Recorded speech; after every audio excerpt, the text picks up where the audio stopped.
8वें वेतन आयोग को लेकर केंद्रीय कर्मचारियों और पेंशन भोगियों में उत्सुकता तेजी से बढ़ रही है। प्रधानमंत्री नरेंद्र मोदी की अगुवाई वाली सरकार द्वारा मंजूर यह आयोग 1 जनवरी 2026 से लागू होने की संभावना जताई जा रही है। इसके बाद केंद्र सरकार के वर्तमान तथा रिटायर्ड कर्मचारियों की सैलरी, पेंशन और भत्तों में बदलाव होना तय माना जा रहा है। सबसे अधिक चर्चा फिटमेंट फैक्टर और संभावित वेतन वृद्धि को लेकर है, क्योंकि इसका सीधा असर लाखों परिवारों की आमदनी पर पड़ेगा।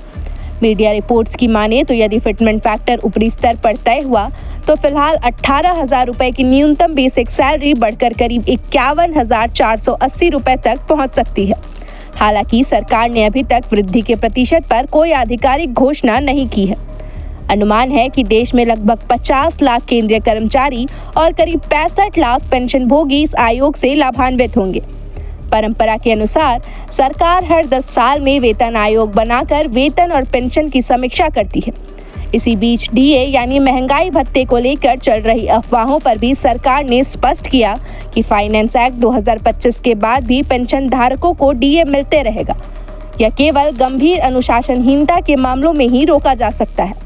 विश्लेषकों का कहना है कि फिटमेंट फैक्टर तय करते समय केंद्र सरकार महंगाई के प्रभाव और आर्थिक स्थिति को ध्यान में रखेगी।